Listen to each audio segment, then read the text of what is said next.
జంతర్ మంతర్ దగ్గర cockroach Janata party ఆందోళనలు part 2 episode. దానికి ఒక పర్టిక్యులర్ ప్లానింగ్ తో పాటు కాక్రోచ్ జనతా పార్టీ వెళ్ళబోతోంది. గతంలో ఏదైతే తీవ్ర స్థాయిలో మేము ఉద్యమం చేశాం, మేము అనుకున్నది సాధించాం, మేము అనుకున్నది నెరవేర్చుకున్నాం. ఈ నేపథ్యంలో ప్రభుత్వం దిగి వచ్చేదాకా మేము చేసినటువంటి పార్ట్ 1 ఉద్యమాన్ని మీరు చూశారు. పార్ట్ 2 ఉద్యమానికి మేము మళ్ళీ శ్రీకారం చుట్టబోతున్నాం. కాక్రోచ్ జనతా పార్టీ చేసినటువంటి ఒక సంచలన ప్రకటన ఇది. ఢిల్లీ వేదికగా సిజేపీ మరోసారి పార్ట్ 2 నిరసనలకి దేశవ్యాప్తంగా ఉన్నటువంటి యువతందరినీ కూడా మేము ఏకం చేస్తాం. గతంలో ఉన్నటువంటి ఐక్యత కన్నా ఇతర రాష్ట్రాల నుంచి జంతర్ మంతర్ దగ్గర సీజన్ 2కు ఏ స్థాయిలో జెన్జీ యువతరం మొత్తం కూడా మాకు మద్దతుగా వస్తుందో మీరు చూడండి అనేటువంటి మాట చెప్తున్నారు. మళ్ళీ కేంద్ర ప్రభుత్వానికి ఒక డెడ్ లైన్ కావచ్చు, ఒక వార్నింగ్ ఇచ్చిందనే చెప్పాలి. మళ్ళీ సిజేపీ ఏం చేయబోతోంది, పార్ట్ 2లో ఇంకెంత తీవ్రతరంగా ఉండబోతోంది. సరే, అప్ అండ్ డౌన్స్ చాలా చూసినప్పటికీ కూడా సిజేపీ విజయం సాధించినటువంటి పరిస్థితి ఉంది. అభిజిత్ దీప్కే చేసినటువంటి ఒక సంచలన ప్రకటన, దేశవ్యాప్తంగా మళ్ళీ ఆందోళనలు చేస్తాం, ఒక కీలక ప్రకటనతోటి మళ్ళీ ఒక్కసారిగా ప్రభుత్వం ఉలికిపడిందని చెప్పాలి. ఈసారి తమ టార్గెట్ ప్రధాని మోదీ అంటూ చేసినటువంటి వ్యాఖ్యలు అంటే ధర్మేంద్ర ప్రధాన్ రాజీనామా చేసేంత వరకు సిజేపీ ఏ స్థాయిలో మొత్తం మీద ఆందోళనలు చేసి ప్రభుత్వం దిగి వచ్చేదాకా చేసిందో, ఇండి కూటమిలో కూడా ఒక బలమైనటువంటి ఐక్యతను తీసుకొచ్చిందో మనం చూసాం. అయితే ఈసారి మోదీతో రాజీనామా చేయిస్తాం, ఇది ఒక సంచలనమైన ప్రకటన. అంటే మేము తలుచుకున్నాం, విద్యాశాఖ మంత్రి ధర్మేంద్ర ప్రధాన్ రాజీనామా చేశారు, ఈసారి ప్రధాని మోదీ కూడా రాజీనామా చేసేదాకా మేము ఉద్యమం చేస్తాము అనంటే ఏ రీజన్స్తో చేస్తారు, ఏ డిమాండ్స్తో చేస్తారు, దానికి విధి విధానాలు ఏంటి అంటే ఇతర దేశాలలో వచ్చినటువంటి ఒక సంచలనం మనం బంగ్లాదేశ్లో చూసాం, నేపాల్లో చూసాం, అలాగే సైలెంట్ ఓటు ప్రక్రియ రూపంలో తమిళనాడులో చూసాం. అదే తరహా ఉద్యమం ఏమైనా చేస్తారా? ఒక దేశ ప్రధానిని, భారతదేశం లాంటి దేశంలో పవర్ఫుల్ ప్రైమ్ మినిస్టర్, ప్రపంచవ్యాప్తంగా కీర్తిస్తున్నటువంటి నరేంద్ర మోదీని రాజీనామా చేయించేంత వరకు మేము మళ్ళీ ఉద్యమానికి శ్రీకారం చుడతాము అనంటే ఏ ధైర్యంతో అభిజిత్ దీప్కే ఈ ప్రకటన చేస్తున్నాడు? సిజేపీ బ్యాక్ ఎండ్లో ఎలాంటి ప్లాన్ చేస్తోంది, ఎవరెవరి సపోర్ట్ తీసుకుంటోంది, దీని వెనక ఎవరి ప్లానింగ్ ఉంది, ఎవరి మాస్టర్ ప్లానింగ్లో ఆ విధి విధానాలని ఎగ్జిక్యూట్ చేయబోతోంది సిజేపీ? ఇది దేశవ్యాప్తంగా నెలకొన్నటువంటి ఒక సంచలనం. ప్రధాని మోదీ చేత రాజీనామా చేయించేంత డిమాండ్స్ అని అంటే గతంలో భారతీయ జనతా పార్టీ ఎలాంటి హామీలు ఇచ్చింది? ఒకవేళ హామీలు ఇచ్చి నెరవేర్చని అంశాల మీద చేస్తుందా, లేదా భారతదేశంలో జరుగుతున్నటువంటి అన్యాయాలు ఇది? గతంలో అంటే ధర్మేంద్ర ప్రధాన్ విషయంలో యువత విషయం, నిరుద్యోగుల విషయం కాబట్టి నీట్ పేపర్ లీకేజ్ అంశానికి సంబంధించి బాధ్యుల్ని చేస్తూ ధర్మేంద్ర ప్రధాన్ రాజీనామా చేయాలని డిమాండ్ చేశారు. మరి ఈసారి నేరుగా దేశ ప్రధానినే రాజీనామా చేయిస్తాం అని అంటున్నారు అనంటే ఏ స్థాయిలో సిజేపీ బ్యాక్ ఎండ్లో ప్లాన్ చేస్తోంది? కేవలం యువత మద్దతుతోటి నడిచేటువంటి సిజేపీ నిజంగా దేశ ప్రధాని చేత రాజీనామా చేయిస్తుందా? అంటే దేశవ్యాప్తంగా గతంలో మనం చూసాం, బంగ్లాదేశ్లో కావచ్చు, నేపాల్లో కావచ్చు, రోడ్ల మీదకి యువత వచ్చి హింసాత్మకమైనటువంటి ఘటనలకు దారితీసినప్పుడు, అలాగే దీనికి సంబంధించి భయంకరమైనటువంటి అంశాలు వెలుగులోకి వచ్చినప్పుడు మాత్రమే, ఇటు శ్రీలంకలో కూడా మనం చూసాం, ప్రజలు తిరగబడ్డప్పుడు మాత్రమే ప్రభుత్వాలు కూలిపోయినటువంటి సిచ్యువేషన్. మరి దేశ ప్రధాని నరేంద్ర మోదీ చేత మేము రాజీనామా చేయిస్తాం, ఈసారి మా టార్గెట్ నరేంద్ర మోదీ అని అంటున్నారు అనంటే సిజేపీ ప్లాన్ ఏంటి? సిజేపీ ఎందుకు ఈ నిర్ణయం తీసుకుంటోంది? 2029 ఎన్నికల వరకు మేము ఆగం, ఇప్పుడే దేశంలో ఎన్నికలు రావాలి అనేటువంటి ఒక ఉద్దేశంతో వస్తుందా? రాజకీయాల్లోకి మేము రామ్, ప్రజల తరపున పోరాటం చేస్తామని గతంలో ప్రకటించారు.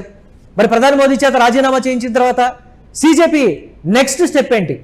ఎలాంటి యాక్షన్ ప్లాన్తో దిగుతుంది? అంటే ఈసారి ఒకవేళ ప్రధాని నరేంద్ర మోదీ చేత రాజీనామా చేయించి ప్రభుత్వాన్ని కూలదోసిన తర్వాత సిజేపీ నేరుగా ఎన్నికల్లో కంటెస్ట్ చేస్తుందా?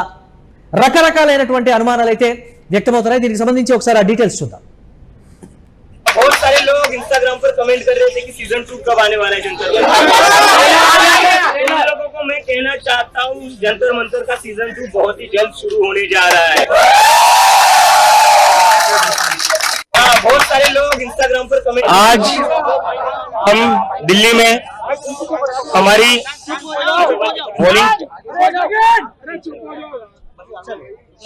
आज हम दिल्ली में हमारी वॉलंटियर्स मीट करने वाले थे, जिसके लिए हमें एक इंडोर मीटिंग करनी थी। इसके लिए हम हॉल चाहते थे। हम कई जगहों पर गए, किसी ने भी हमें हॉल नहीं दिया। सारे लोग कह रहे थे ऊपर से प्रेशर है, हम कॉकरोच जनता पार्टी वालों को हॉल नहीं दे सकते। ऐसे 10 जगहों पर हम गए, 10 जगह से हमें एक ही चीज बताई गई कि हम आपको हॉल नहीं दे सकते, क्योंकि कॉकरोच जनता पार्टी वालों को अगर हम हॉल दे देंगे तो हमारे लिए तकलीफ हो जाएगी। हमें धमकियां मिल रही है ऊपर से। बड़ी मुश्किल से हमें ये हॉल मिला था, जिसकी ये रिसीट है। ये हॉल हमें मिला था, लेकिन आज सुबह इनको भी धमकी दी गई और इन्हें बोला गया कि अगर आप यहाँ कॉकरोच जनता पार्टी की मीटिंग होने देते हो तो आपको उल्टा लटकाया जाएगा। तो इस तरह से लोगों को डराया जा रहा है, धमकाया जा रहा है और हमें मीटिंग करने से भी रोका जा रहा है। तो ये सारा बीजेपी के द्वारा किया जा रहा है। बीजेपी के लोग सभी को डरा रहे, धमका रहे कि कॉकरोच जनता पार्टी वालों को अगर कोई मीटिंग के लिए जगह दे देगा तो उनको उल्टा लगाया जाएगा। इस तरह का माहौल बीजेपी वाले इस देश में फैला रहे और कहीं ना कहीं इन लोगों से, उनकी बातों से ये जो हो रहा है उस सबसे उनका डर साफ नजर आ रहा है। सर, आपको क्या परमिशन यहाँ पे मिल गई थी? आपको परमिशन इंटरनल के लिए, इंडोर मीटिंग के लिए कौन सी परमिशन चाहिए होती है? हॉल बुक करना होता है, उसके लिए कोई पुलिस परमिशन नहीं लेनी पड़ती है। अगर आप कोई बैंकेट हॉल बुक करते हो या कोई भी हॉल बुक करते हो, आप उसके लिए पुलिस के पास जाते हो? उसके लिए तो बस ये रिसीट है उसकी, ये रिसीट है। लास्ट मोमेंट पर कैंसिल कर दिया गया है और ये बोला गया है, इनको धमकाया गया है कि अगर यहाँ पर कॉकरोच जनता पार्टी की मीटिंग आपके वेन्यू पर होती है, आपके हॉल में होती है, तो आपको उल्टा लटकाया जाएगा। सुबह से इस ओनर को कॉल आ रहे थे। पूरे देश भर से हमारे वॉलंटियर यहाँ पर आए, जिन्होंने हमारी मदद की थी प्रोटेस्ट को चलाने में। तो इस तरीके से जो डराया जा रहा है, धमकाया जा रहा है, उससे साफ पता चलता है कि बीजेपी कहीं ना कहीं इस देश के युवाओं से डर रही है और तभी वो ऐसे धमकियां दे रही है। और मैं उनको कहना चाहता हूँ, कितनी भी धमकियां दे दो, कितना भी आप लोग डरा लो, इससे हम लोग पीछे हटने वाले नहीं है, उससे हम डरने वाले नहीं है। ये आपकी गलतफहमी होगी, ये आपकी बहुत बड़ी मिसअंडरस्टैंडिंग होगी अगर आपको लगता है इन सारी ऐसी टुच्ची हरकतों से अगर हम डर जाएंगे। భారత రాజకీయాల్లో మునుపెన్నడూ లేనటువంటి రీతిలో సోషల్ మీడియా వేదికగా పురుడు పోసుకొని నేరుగా దేశ రాజధాని వీధులను కదిలించినటువంటి ఒక వినూత్న జెన్జీ యువజన ఉద్యమం కాక్రోచ్ జనతా పార్టీ. రాజకీయ ఆధిపత్యం, పేపర్ లీకేజీలు, నిరుద్యోగం మరియు విద్యా వ్యవస్థ లోపాలపై ప్రశ్నిస్తూ ప్రారంభమైనటువంటి ఈ ఉద్యమం ఇప్పుడు నేరుగా ప్రధాని నరేంద్ర మోదీ రాజీనామాని లక్ష్యంగా జంతర్ మంతర్ సీజన్ 2 కైతే పిలుపునివ్వడం దేశవ్యాప్తంగా ఒక చర్చనీయాంశమైందనే చెప్పాలి. అంటే ఆవిర్భావం వ్యంగ్యంతో ప్రారంభమైనప్పటికీ కూడా దాని దశకు సంబంధించి కూడా ఒకంత చర్చ అయితే నడుస్తోంది. వ్యంగ్యంగా ప్రారంభమైంది, కానీ దేశంలో జరిగినటువంటి ఒక కీలక పరిణామానికి బాధ్యత వహిస్తూ ధర్మేంద్ర ప్రధాన్, విద్యాశాఖ మంత్రి రాజీనామా చేయాలనేటువంటి దానికి సంబంధించి, అంటే ఎవరైతే కామెడీగా తీసుకున్నారో ఇది మా సీరియస్నెస్ అని చెప్పకనే చెప్తూ కూడా ప్రభుత్వం దిగి వచ్చేదాకా, అంటే ప్రతిపక్షాలను కూడా కలుపుకొని, అంటే ప్రతిపక్షాల మద్దతు కూడా సీజేపీ సంపాదించింది అని అంటే ఇండి కూటమి కూడా సీజేపీకి మద్దతు తెలిపినటువంటి పరిస్థితి ఉంది. మాకు రాజకీయాలకు ఎలాంటి సంబంధం లేదని చెప్తూనే రాజకీయ పరమైనటువంటి అంశాల్లో చేస్తున్నటువంటి ఇష్యూ, అంటే దేశంలో నిరుద్యోగం, నకిలీ డిగ్రీలు, వివిధ రకాల నిరసనలపై సుప్రీంకోర్టు వ్యాఖ్యానిస్తూ కొంతమంది నిరుద్యోగ యాక్టివిస్టులను ఉద్దేశించి సమాజంలోని పరాన్న జీవులు, అంటే కాక్రోచ్లని వ్యాఖ్యానించారనేటువంటి వివాదం చెలరేగింది. దాని నుంచి పుట్టిందే కాక్రోచ్ జనతా పార్టీ. మే 2026లో పురుడు పోసుకున్నటువంటి ఇది ఇమ్మీడియట్గా కూడా మిలియన్ల కొద్ది వ్యూస్ని అయితే సంపాదించిన, మిలియన్ల కొద్ది సబ్స్క్రైబర్స్ని ఇన్స్టాలో సంపాదించినటువంటి ఫాలోవర్స్ని సంపాదించింది. సో అప్పటి నుంచి కూడా దీనికి సంబంధించి ప్రతిదీ సంచలనంగా మారుతూ వస్తున్నటువంటి సిచ్యువేషన్ అయితే మనం చూస్తున్నాం. అలాగే పర్టికులర్గా దీనికి సంబంధించి నీటి వివాదం కావచ్చు, దేశంలోని ఇతర అంశాలకు సంబంధించి మేము గళబెత్తుతాం.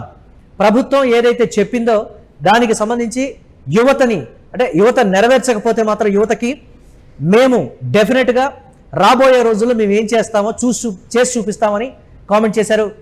దేశంలో కోట్లాది మంది విద్యార్థుల భవిష్యత్తుతో ఆడుకుంటున్నందుకు బాధ్యత వహిస్తూ కేంద్ర విద్యాశాఖ మంత్రి ధర్మేంద్ర ప్రధాన్ రాజీనామా చేయాలని అప్పట్లో అడిగారు, నిరసన దీక్ష చేశారు. పోలీసులు కూడా తిరిగి రాళ్లు రువ్వినటువంటి సిచ్యువేషన్ ఆ వీడియోస్ ఏ స్థాయిలో వైరల్ అయ్యాయో కూడా మనం చూసాం. ఇమ్మీడియట్గా కూడా ప్రభుత్వం దిగివచ్చి దీనికి సంబంధించి విద్యాశాఖ మంత్రి ధర్మేంద్ర ప్రధాన్ రాజీనామా చేసేంత వరకు కూడా పర్టికులర్గా జరిగినటువంటి పరిణామాలను మనం చూసాం. అయితే ఈసారి ప్రధానిని దించేస్తాం, జంతర్ మంతర్ దగ్గర సీజన్ 2 ఇంకా తీవ్రతరంగా ఉంటుంది. అంటే ఒక విద్యాశాఖ మంత్రిని పదవి నుంచి దించేయటానికి సంబంధించి ఆ స్థాయిలో రప్చర్ క్రియేట్ అయింది కదా. ఒక దేశ ప్రధానిని కేవలం ఒక విద్యాశాఖ మంత్రిని దించడానికి ఆ స్థాయిలో ఉంటే, దీనికి సంబంధించి ఒక ప్రధానమంత్రిని ఆ పదవి నుంచి దించాలి అనంటే ఏ రూపంలో ఉంటుంది? ఇది ప్రధానంగా వస్తున్నటువంటి విమర్శలు. ఒక దశ దిశ లేకుండా చేస్తున్నటువంటి ఈ కామెంట్స్ పూర్తి స్థాయిలో ఒక అంశానికి సంబంధించి ముందుకు వెళ్ళారు కాబట్టి ధర్మేంద్ర ప్రధాన్ అక్కడ రాజీనామా చేశారు. ప్రధాని నరేంద్ర మోదీ విషయంలో ఏం చేస్తారు మీరు? వ్యవస్థాగతంగా రూపుమాపాల్సినటువంటి పేపర్ లీకేజీలు, నిరుద్యోగం, అవినీతిపై ప్రధాని నరేంద్ర మోదీ స్పష్టమైన హామీ ఇవ్వకపోతే తమ తదుపరి లక్ష్యం ప్రధానమంత్రి రాజీనామానే అని ప్రకటించడం కూడా దీనికి సంబంధించి చాలా రకాలైనటువంటి ప్రశ్నలు అయితే ఉత్పన్నమవుతాయి. భారతీయ జనతా పార్టీ 2014లో అధికారంలోకి రావడానికన్నా ముందు ప్రతి సంవత్సరం 2 కోట్ల ఉద్యోగాలు మేము కల్పిస్తాం, అలాగే ప్రతి ఒక్క సామాన్యుడి ఖాతాలో కొన్ని లక్షల రూపాయలు మేము జమ చేస్తాం. అప్పటి నుంచి కూడా 2014 నుంచి కూడా ప్రతి సంవత్సరం ఏదో ఒక అంశంలో పేపర్ లీకేజీలు జరుగుతూనే ఉన్నాయి. ఏదో ఒక స్టేట్లో ఆ రప్చర్ క్రియేట్ అవుతూనే ఉంది. నిరుద్యోగులు, అలాగే ఉద్యోగం కోసం ఎదురు చూస్తున్నటువంటి కోర్సులు నేర్చుకుంటున్నటువంటి వారు కుటుంబాలని కూడా వదిలిపెట్టి చాలని డబ్బుతోటి ఎక్కడో చిన్న చిన్న రూముల్లో ఉంటూ కోర్సు నేర్చుకుంటూ మేము సిద్ధమవుతూ ఉన్నాం ప్రభుత్వ ఉద్యోగాలకి. అయినప్పటికీ మా విషయంలో జరుగుతున్నటువంటి జాప్యానికి సంబంధించి పర్టికులర్గా ఈ అంశాల మీద ఎవరు మాట్లాడలేదు. కాంగ్రెస్ జనతా పార్టీ లీడ్ తీసుకుంది, సక్సెస్ అయింది అనేటువంటి మాట. కానీ ప్రధాని విషయంలో మాత్రం అవినీతి, నిరుద్యోగం, పేపర్ లీకేజీలు అయిపోయింది. నిరుద్యోగానికి సంబంధించి అలాగే అవినీతి మీద, ఎవరి అవినీతి మీద సీజేపీ పర్టికులర్గా కౌంటర్ చేయబోతోంది. ప్రధాని రాజీనామా చేయాలి అనంటే ఎవరి అవినీతి అనేది దేశవ్యాప్తంగా వెలుగులోకి రావాల్సినటువంటి పరిస్థితి ఉంది. మరి ఆ దేశంలో జరుగుతున్నటువంటి అన్ని విభాగాల్లో అవినీత, లేకపోతే గతంలో ఒక శాఖలో చోటు చేసుకున్నటువంటి అవినీత, దేన్ని కూడా పర్టికులర్గా మెన్షన్ చేయలేదు. అవినీతి అంటుంది, నిరుద్యోగం అంటుంది. నిరుద్యోగుల విషయంలో ఒక హామీ ఇస్తారు, కానీ అవినీతి విషయంలో సంబంధించి ఏ అంశాల్లో చేయాలి అంటే కరప్షన్ విషయంలో ఇప్పటికే ఏసీబీ తన పని తాను చేసుకుంటూ పోతున్నటువంటి పరిస్థితి. అలాగే ఆయా రాష్ట్రాల్లో ఉన్నటువంటి అవినీతి అధికారులను వెలికి తీసి వాళ్ళని సస్పెండ్ చేయడం, వారి దగ్గర ఉన్నటువంటి డబ్బును కూడా స్వాధీనం చేసుకోవడం కావచ్చు, ఇతరత్ర అన్నీ జరుగుతుంది. కానీ మరి ఏదైనా కొత్త స్కామ్ను వెలుగులోకి తీసుకొస్తుందా? ప్రధాని స్థాయి వ్యక్తిని రాజీనామా చేయాలి అంటే ఒక కీలకమైనటువంటి అంశం ఉంటే తప్ప ఇటు బంగ్లాదేశ్ కావచ్చు, నేపాల్ కావచ్చు, యువత అక్కడ విసిగిపోయారు. ఆ రాజకీయాలతో కావచ్చు, అక్కడ నిరుద్యోగం పేట్రేగిపోవడం కావచ్చు, అంతా కంట్రోల్ తప్పింది, జనజీవనం అస్తవ్యస్తమైంది. కాబట్టి అక్కడ ఆ స్థాయిలో ప్రభుత్వం కూలిపోయింది. ప్రధాని మోదీ రాజీనామా చేయడం అంటే భారతదేశంలో ప్రభుత్వం కూలిపోవడమే. మరి ప్రభుత్వాన్ని కూలదోసే రేంజ్లో ఎలాంటి మాస్టర్ ప్లాన్తో సీజేపీ వెళ్ళబోతోంది? సీజేపీ వెనక ఇండి కూటమి ఉంటుందా? ఇది పర్టికులర్గా వినిపిస్తున్నటువంటి ప్రశ్న.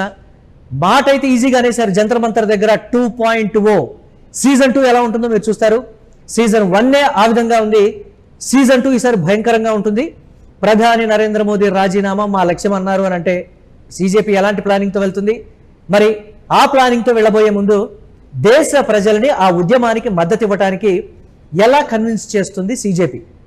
ప్రతిపక్షాలు కూడా సరైనటువంటి ప్రణాళికతో సీజేపీ ఉంటే మాత్రమే మేము మద్దతు ఇస్తామనేటువంటి ధోరణితో అయితే ఉంది.